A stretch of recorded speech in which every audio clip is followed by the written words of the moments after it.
Hey guys, welcome back. So, thought I'd show you guys a video. We're doing some vehicle maintenance.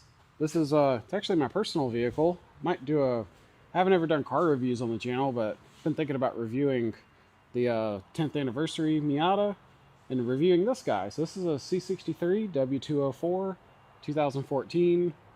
I actually bought this new. It's my first new car. And so yeah, it's 10 years old now. And we're getting some maintenance caught up. We got a lot to do. We're not even going to do it all right now. Like these rear brakes, I got to buy those. But we're doing the front brakes and some other stuff, and thought I'd show you guys.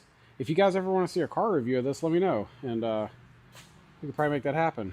Boy, you can see some weird wear patterns. Like, hopefully that shows up on camera. Yeah, it's like grooves and stuff, especially like right here. Kind of shows up better when you back out. You can see this is weird. Anyway, she needs brakes. It's never had brakes done, and it's got... This car's got like 70-something thousand miles on it. Anyway, so here's one side. We haven't done this one yet. It's hilarious, like how big these calipers are. It's hilarious. And these are 18-inch wheels. You can see these weird wear I'm talking about. It really shows up on these rotors. So definitely got to fix that. But we already did the other side. So check this out. Looking nice. Got new rotors. We cleaned the calipers. We didn't take them off the car, but we unbolted them at least and just left the hose hooked up.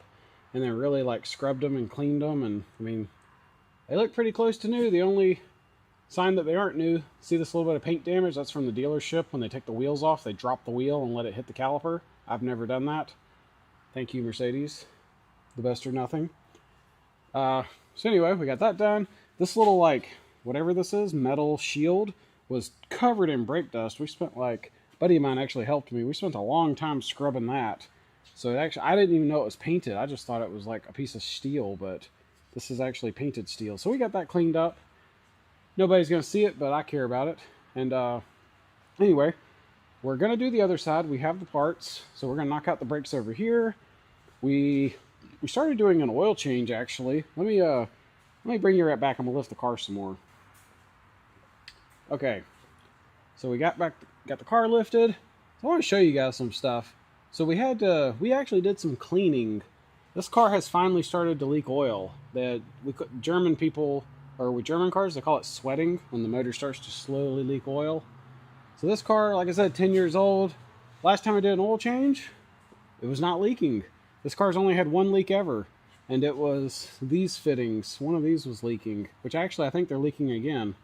But anyway, it's actually pretty clean right now because we went in here and cleaned it.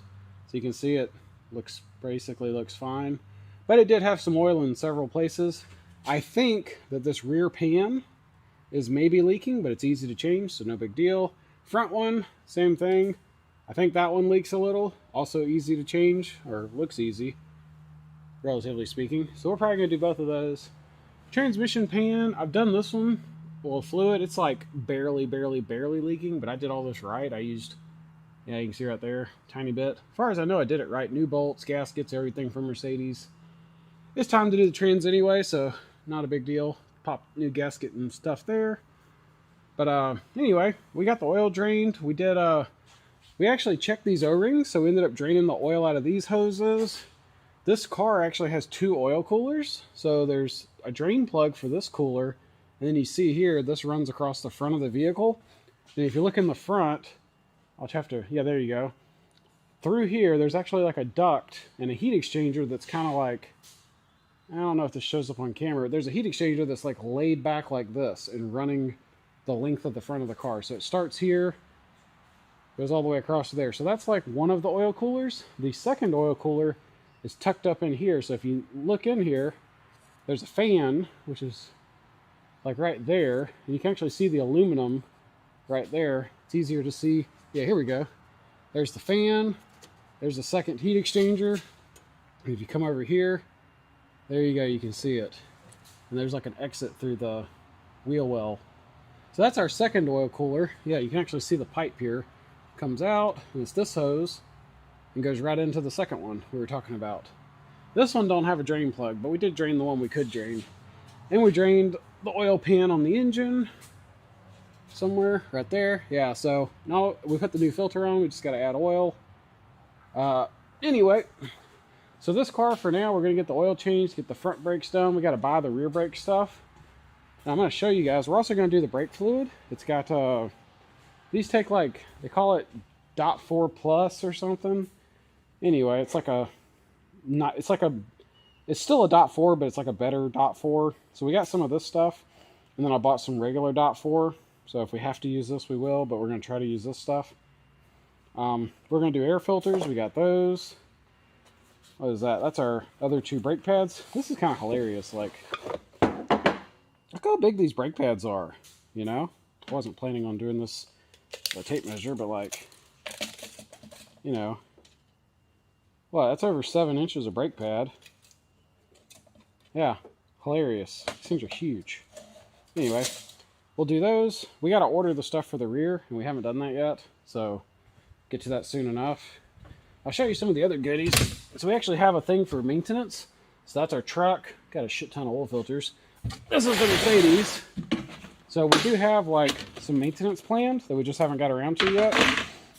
There's that other rotor. It's got a PCV thing. These are like famous for braking. I think mine hasn't broke yet, but it's due for it. There's 2 transmission pan gaskets. We got a pair of downstream and upstream O2 sensors.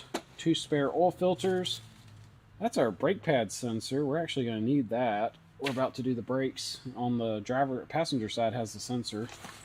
Set of spark plugs. Those are like stupid expensive. I don't remember what I paid for them, but these are aluminum bolts for the trans pan. They're one-time use. We got hopefully enough to do that at least one more time. We got 2 sets of intake manifold gaskets from Mercedes, it looks like. I don't even know what this is. Oil filler cap gasket. Oh, that's cool. Well, we'll change that. So anyway, that's our maintenance parts for this car, and whatever this is, I have no idea.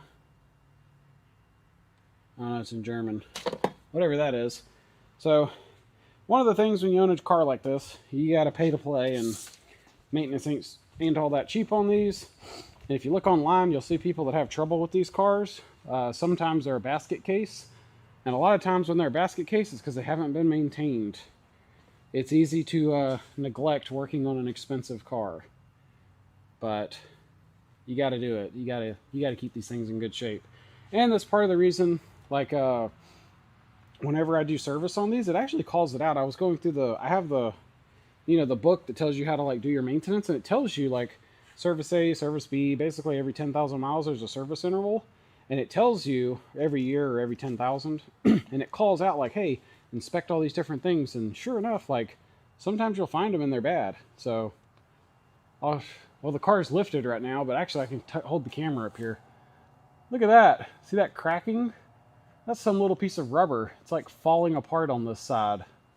I don't know how much that's going to cost. This one over here looks fine. Maybe old, but it's not deteriorating like the other side. It's falling apart. I got to replace that for sure. I don't know why it's like that, but that's just not acceptable. It looks like hell. So, we'll change that too. We just got to find it and order it. We're going to order the bolts and the O-rings for these fittings. And we're going to probably see if there's any others we can change and just do those too. I'm debating on doing the cooling system. Apparently these have a 15-year cooling system, and I've seen some weird stuff. I've been reading about it. Like, you guys have probably heard of like when you change something and you make it worse. So I don't want to do that. One of the things I was going to do is change the radiator. But I was reading online, apparently Mercedes puts an anode inside their radiators. It's like a sacrificial anode, so that over the years, that anode will corrode and protect all the aluminum parts on the engine. Which I was going to buy like a nice radiator on Rock Auto or something, but after reading about Mercedes putting an anode in there, I was like, yeah, they're probably the only company in the world that does that. I've never heard of that.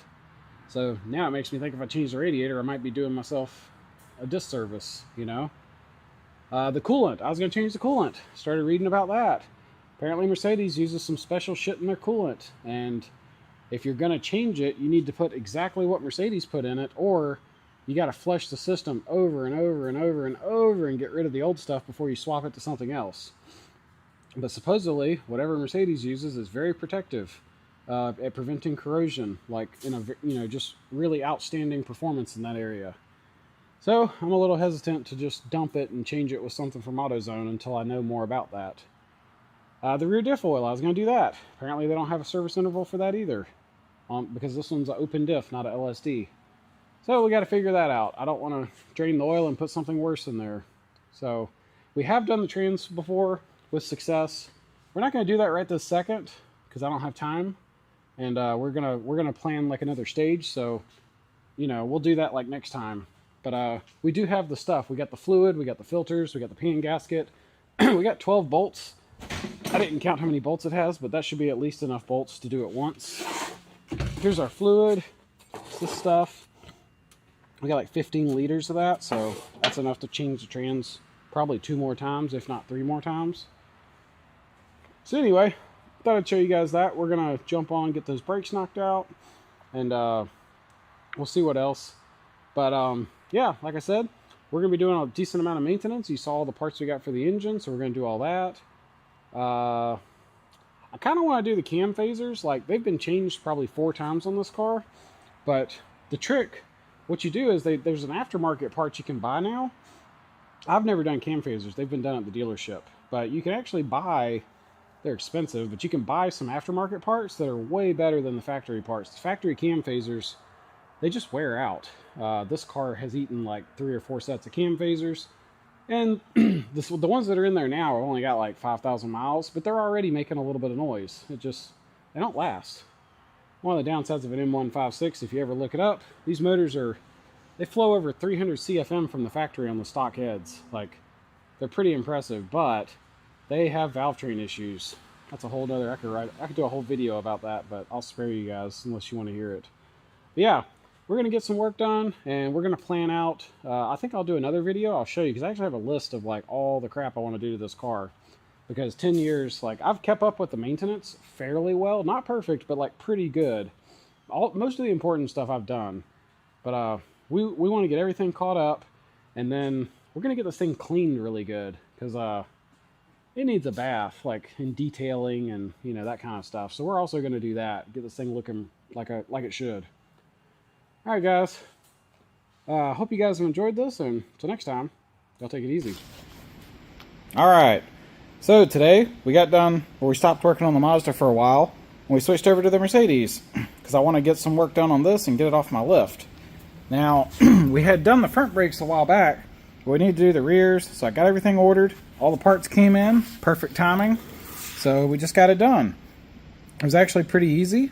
So these, they have I didn't even know this car has drum brakes for the emergency brake. So if you pop this in, you can see that little area where the drums would grab. I had no idea. I was worried about having to retract the pistons or whatever, but turns out that was easy.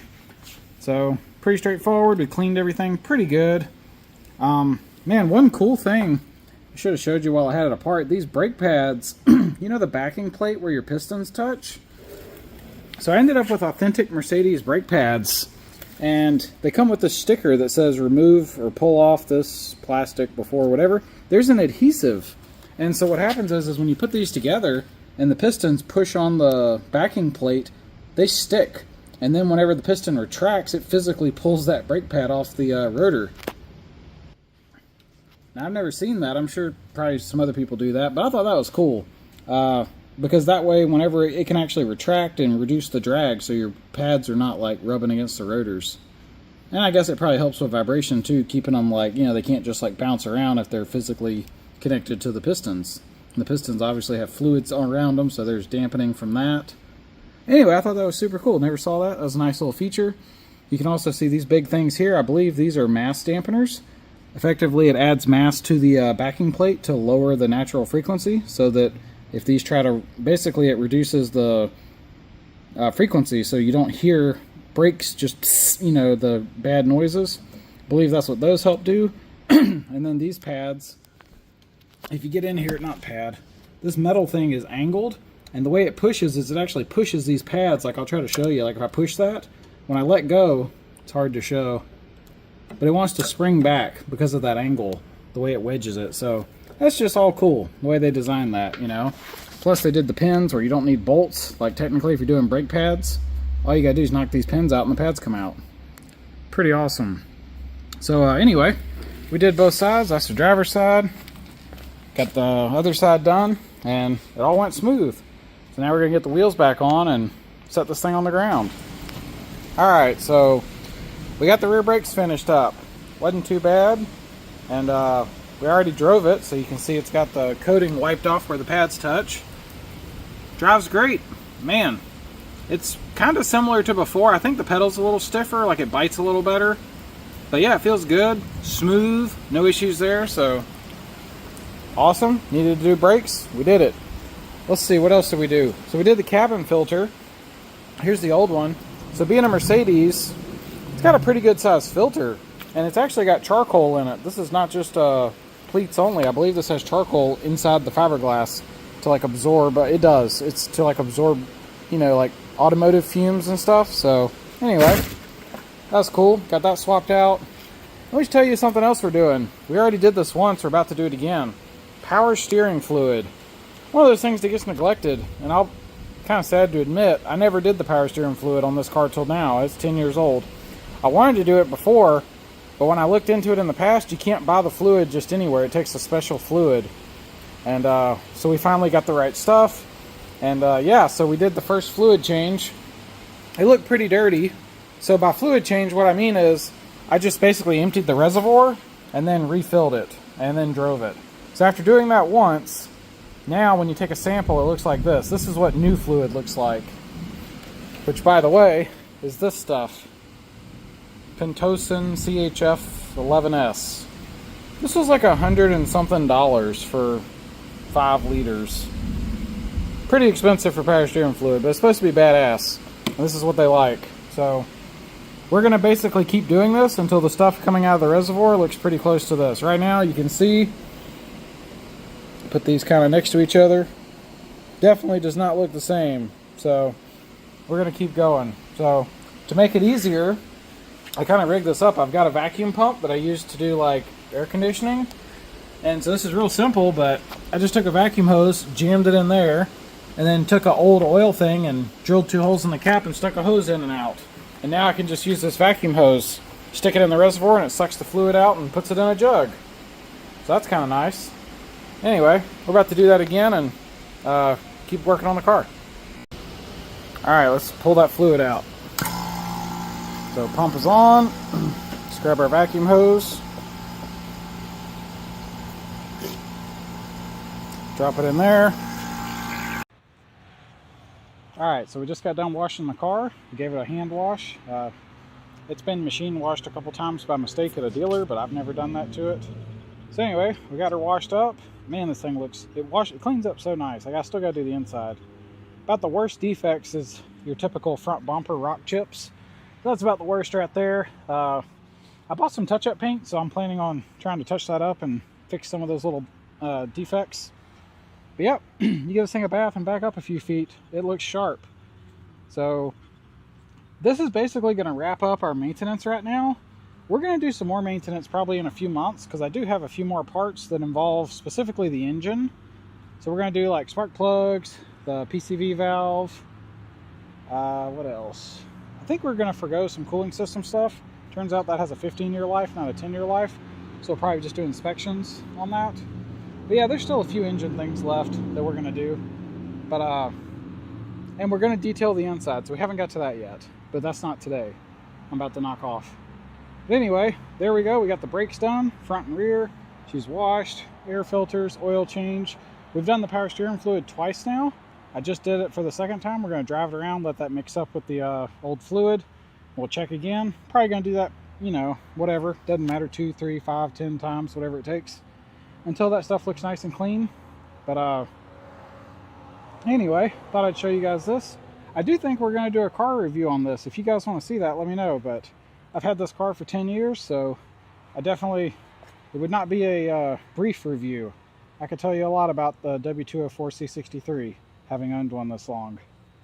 But and of the color, which it's in the shade right now, so I don't know if this comes across, but this isn't your regular Mercedes black. This was special ordered with an obsidian black paint job, which is funny because they special ordered it, and that was there's several special order options that are available that you don't typically see. You can get a rear sunshade as an option. There was a self-driving option, couple other cool things, and the only one they checked was the paint. So it's got a special color, which it does look good. But anyway, yeah, I think we'll do a review on this sometime. Let me know if you guys would like to see that. And anyway, that's going to wrap up our C63 maintenance for now. We're going to get back to enjoying this car and get the interior cleaned up soon. Anyway, hope you guys have enjoyed this, and until next time, y'all take it easy.